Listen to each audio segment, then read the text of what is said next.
Obviously we got the race truck here. We've been kind of waiting on some parts and stuff to show up, so it's kind of been at a standstill the last couple days. Tristan, our in-house wiring and machining guru, got our harness all stripped down of all the unnecessary junk. So right now you can see it's not loomed, it's all just exposed. What we'll do is get it overlaid on the motor, get everything hooked up, get power to it. We have the trans harness. Obviously we're running the 68 in this thing, so we have the trans harness and the factory TCM to mount in the cab.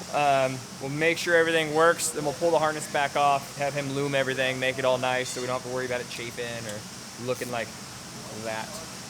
But first things first, ECM mounts on the side of the block. So we'll get the new Dynamite Diesel 12mm CP3 swapped in here real quick, so that way we have plenty of room. We don't have to mess with that once it's all in. And then we'll start drooping the harness on it and see how she goes. We're gonna leave this pretty mild for the time being. So this is a bone stock motor. I don't even know if the head's ever been off this thing. We put studs in it, unknown miles. Probably in like the 800 to 1,000 horse range. We'll be okay with it. We'll be pretty happy. Kind of shake down the truck. There's a lot that goes into it. Kind of same thing I did with my race car. Slapped it in, didn't turn it up, make sure everything else works. And then eventually I think we're gonna take a motor we have sitting over here, send off to D&J and have them get all the machine work set up for another enforcer build. And this will probably get another enforcer like the dyno truck's gonna get. A lot of work to be done before we make power for sure. The key here, this is my trick. So you don't wanna drop the washer into the timing case. I just stick my finger on there so it can't. We take our little tool, thread it in, OG Torque Tech. Some people just wanna watch the world burn. It'll look better than the engine does. Hey, you know what? This engine's complete. Where's your engine at? Loading. Still loading. He don't even have a truck to put his engine in yet, and he's scared to drive this anyways. There she is. Stock Cummins CP3 injection pump. And the new one will look identical, just a little cleaner and more flow. Oh, we have a, you wanna tell us about this one? Bob could probably tell you a little bit better. All right, so our friends at Dynamite Diesel, we're building this engine, obviously along with what he's doing. He's doing a track version of a 60 RFE test program that we're doing. This is a dyno version of around 2,200 horsepower, so our buddies up at Dynamite sent us some super mental injectors that'll get us to the 2,200 mark, and then these two pumps along with a third one actually that he needs. But we're gonna give him one of these and go out there and install that sucker. And we just speed up through this part. He's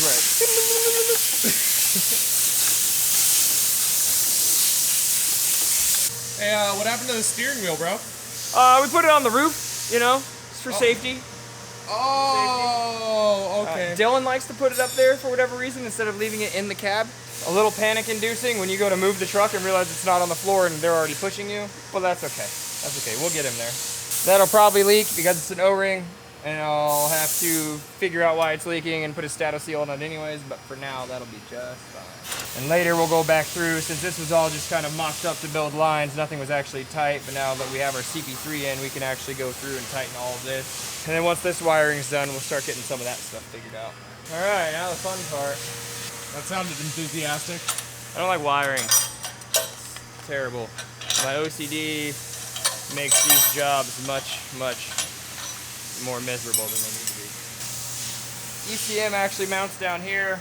I'll grab that here in a little bit, but we'll kind of drape this over. Here's your injector connectors. So you just kind of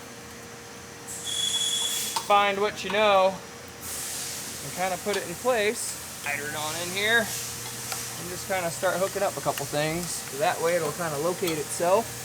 Now you can kind of see why I wanted to do the fuel pump first. Having this line there is a little bit of a pain, but having to do the pump once the harness is in. So luckily, Tristan, very like-minded, actually labeled everything for us. Fuel rail, intake temp sensor, so these can stay up over here. And this is just kind of roughing it in. Make sure everything reaches and plugs in, which obviously it should. This is a factory harness we just stripped down. Just adding to your list of things to fix, huh? Yeah, that's pretty much how it goes. You wait around for 4 days doing nothing while you're waiting on parts, and then everything shows up in one day, and the week you wasted waiting is now a week's worth of work you gotta get done. Thank God he labeled these. These two plugs are actually the same. They're the same sensor. So if your harness has a bunch of slack like this, you are 100% capable of hooking them up to the wrong one. That's it. This is our other connector for the ECM. You have a C1 and a C2. Basically, one is the inputs. Here you'll have pedal, OBD2 port, everything in the cab that's important for this. and then your fan belt, whatever, and then you have your other C connector, C1 and C2. Will both go to the ECM down here, and those are your outputs, obviously. So inputs, ECM generates it into whatever data it needs to see, pulling from that side, and then the magic happens. Hopefully. So ARP 625 head studs for Cummins. Very hard to come by right now. One of our good buddies, Rod McMaster, out of Florida and Columbia, and generally the Hardway Racing Camp, had these laying around. So we picked them up, cleaned them up, and they'll be just fine. Yeah, I'm gonna do some finagling with that ground wire. I may not even use this. I might just make Tristan extend this. He's gonna be pissed though. I'll get this figured out. We'll come back and show you what we came up with. Hopefully, when Tristan makes our block-off plate for this, he leaves enough room there. If not, then I will take a grinder to his brand new part. Not feel bad at all. I'm gonna climb underneath here in a second and plug in the harness for the TCM right there to the trans. All the speed sensors, line pressure sensor, and valve body connector. And then kind of figure out how much slack we got. I think we got plenty. Be nice to shove that plug inside the cab, but I don't want to cut the firewall out anymore. So get under here. Really hope this works. I'll be honest with you. Is it supposed to come through the floorboard? Normally the TCM is mounted to the firewall on the passenger side, and then it runs over and drops down. We're going to be mounting the TCM on the firewall on the passenger side inside the cab, just to keep it out of there because the exhaust is over there and all that good garbage. Just kind of protect it in there, and then if we have to do any wiring, whatever, it's more easily accessible. Just put that in there, I believe. Here's our TCM factory 07.5 to 09 3rd gen Dodge. That we're going to be running this and the dyno truck off factory TCMs. As if you're going to showcase a product like our 68s that they'll work, nobody's going to have standalone bullshit. They want to put it in their truck and know it's going to work, so we're going to use factory TCMs for ours. And then we can control the tuning all we want on HP tuners separately from the engine ECM side. So we're taking a break on the race truck right now, waiting for parts to show up, and probably should focus on doing my actual job a little bit. We're gonna do a stage 2 68. I usually build stuff ahead of time, so I got the pump already put together. I did that this morning while you guys are out, probably sleeping or whatever. Output planetary, I usually weld these ahead of time, so I got a stack over there ready. So this thing's already ready to go, it's all put together. We have a billet input shaft for our stage 2s. I just kind of like pile my parts up. Got the RevMax inner drum, but roller sprag, already built that one out. You just kind of swap it out. They're pretty quick and easy, so I just kind of get my main pieces together. First thing I'll do is the low reverse drum. These pieces here, that sprag I just showed you is going to end up going in here as well. Come over here. There's a piston over here. Seems like we go back and forth a lot. That's why I keep everything close. Just roll this thing, make sure all of our seal lips are good. Don't have any tears or nicks. Never put a seal in dry. It's a perfect way for them to catch and tear. Now we can stack our low reverse clutches in here after we put that sprag in. Roller sprag.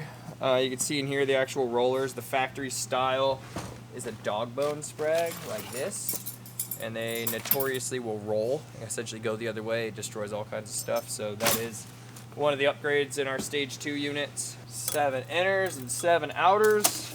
Alternate them, stack them in there. There's really not much to the low reverse drum. Come in here, all of our clean parts, and we find our snap ring. Easiest way to do it, separate the ones you know they're not. I set aside all the case snap rings here. Just because of the way that these grooves are in here versus the rest of the transmission, it puts a distinct wear on them, so you have kind of the idea of the size. There's 1 or 2 that are close. Check clearance on this. Like I said, there's not really anything to change in these or adjust. It's more a verification. It's just one of the steps we do all the way through to make sure there's not something funny going on. Maybe I've had in the past where sometimes the grooves in these are worn out, mostly in the overdrive underdrives, but you just check it because it's cheap and easy, and it makes sure you have good product. You don't have any problems before you even get started. Next up is going to be the input drum assembly, but starting here with our outer drum, I've already slapped the return spring in here. snap ring. A couple of seals that go in here we'll slap in real quick. The input drum itself, this is where the input shaft splines into. And then you have pistons and all that good junk in here, which will set in the bottom and allow us to stack all of our clutches inside the inner drum that you'll see here in a second. So this is going to sit down into the outer drum. You have a seal surface here and here, which are those two we just put in this piece. So we'll go ahead and get those lubed easy. Then next up is this. Get all these seals pasted pretty good. We'll check these out. These have already all gone through the wash. Our return spring here for this piston, these actually are very commonly fail.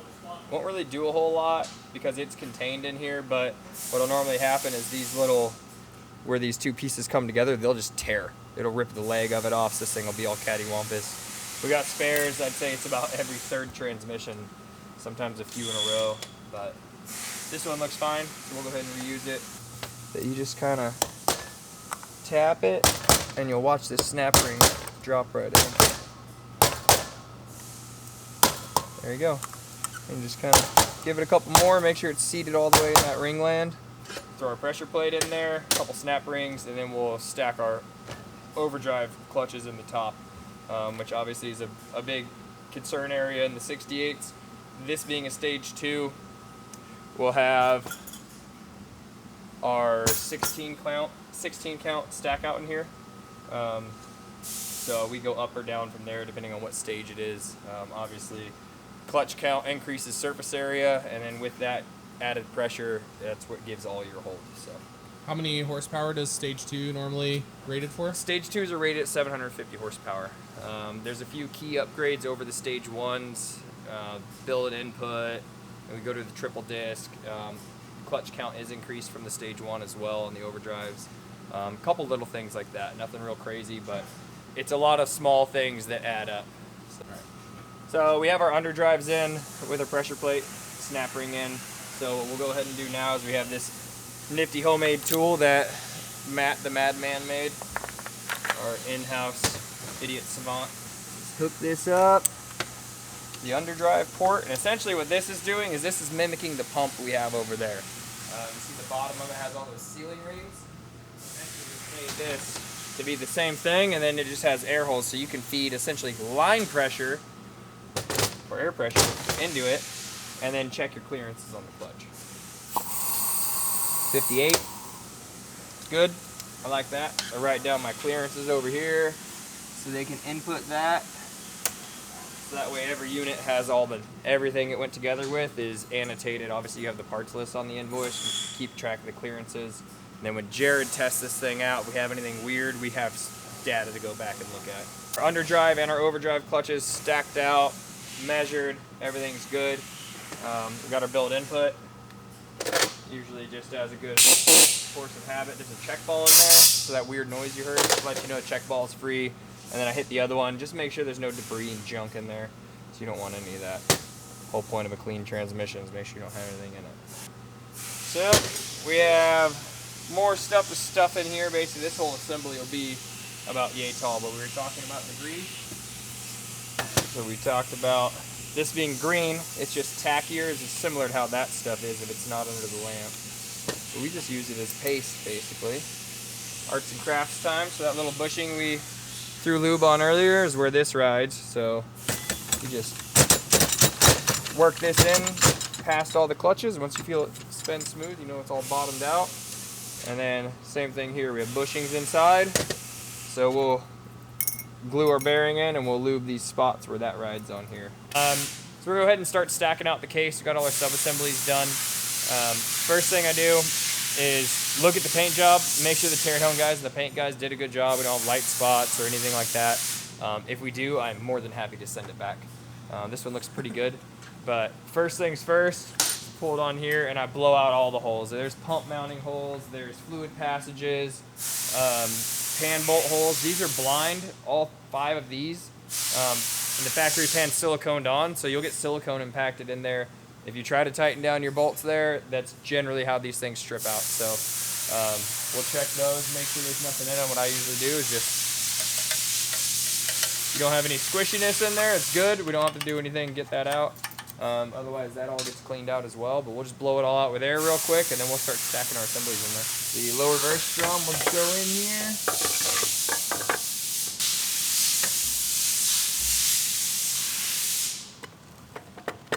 Drop it in. You'll get a drop here. And then just check, make sure it spins free on the bottom. From here, we'll start setting up for our 4Cs. There's another planet in there we'll get thrown in. We're waiting on a part for our center support still. We kind of overlooked, so let's go through and get this stuff done while we wait. Bearing on this will come in and spline into all the clutches we just put into the 4C. And then put the 3 gears towards you, put it over your head. So it keeps everything held together. Drop it in, and then not really a special tool at all. This is a part we already put in the transmission, but that's where that will spline. Helps everything drop in. Sometimes they fall right in, but usually not. And then this monster snap ring. So we were talking about this earlier. If this gap right here in the snap ring isn't lined up, this snap ring will actually contact the valve body, not allow it to seat. We've seen units come in from, I don't know if it's less experienced or just don't care, but they'll put them in and not line that up. I've seen them before where there's an inch or inch and a half ground out of the snap ring just to make it clear after they already had the whole trans together. And assuming all of that material is going into your trans, you just paid whatever John Doe shop to do. So make sure that we get it set in there right. And then just like we seated the other tapered snap ring, we'll take this and we'll just, till you get that nice heavy clunk. And then seat both ends.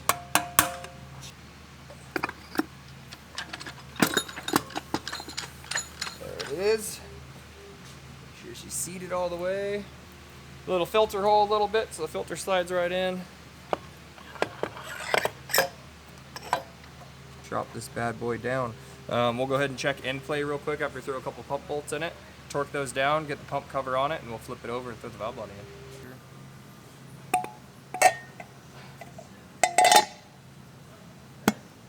Go. Hit the cone of loud noises. Just like an oil filter, throw a little bit of something on there. So this is our stage 2 plus, 2 all the way to 4. We use the same valve body, has the billet channel plate.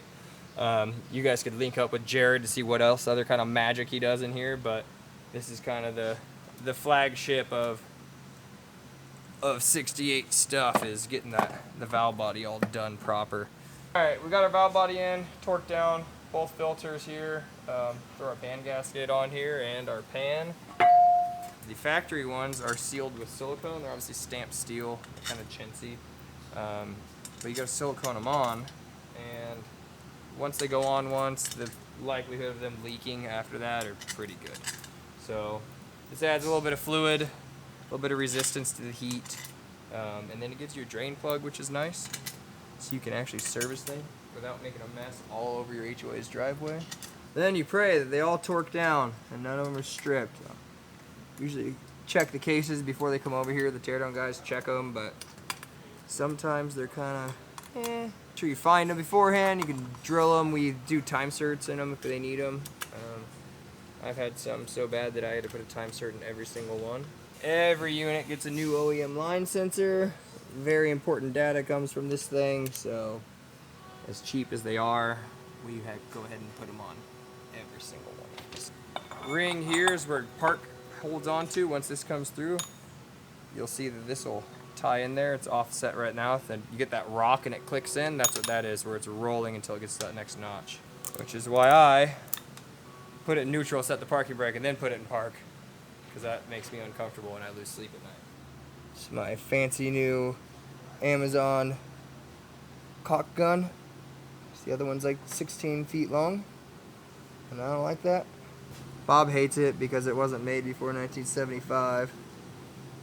Matt was befuddled, which is great because that means nobody will steal it from me. Oh no! Just enough to make it. It's gonna be. I don't actually know how to unload that yet. This is the first tube I put through it, but we'll deal with that later. What's going on here? I think it's junk, isn't it? I told you it was junk when you bought it. I told you. What did I tell you? It's made after 1975. He hates it. So all of our units get stamped with a serial number for obvious reasons. It'll be important later. Sometimes they're a little wonky. 23rd, all right. And we're done. That's it. It'll go over to Jared. He'll dyno test it with the converter that it's being sold with and leave it in there. So when you get it, you know this whole thing works. So makes it a little easier to help figure out if there are issues. A lot of times they'll end up being on the truck side now that we've verified it, and it does help the end user and us if we do develop an issue once a known good trans goes in. So we got this thing all wrapped up. That leaves me a little bit more time. We start working on the race truck again. We got some parts showing up. So hopefully next time you guys see that thing, it's running, driving, it has the wrap done, and you'll see us at NHRDA. Hope to see you there.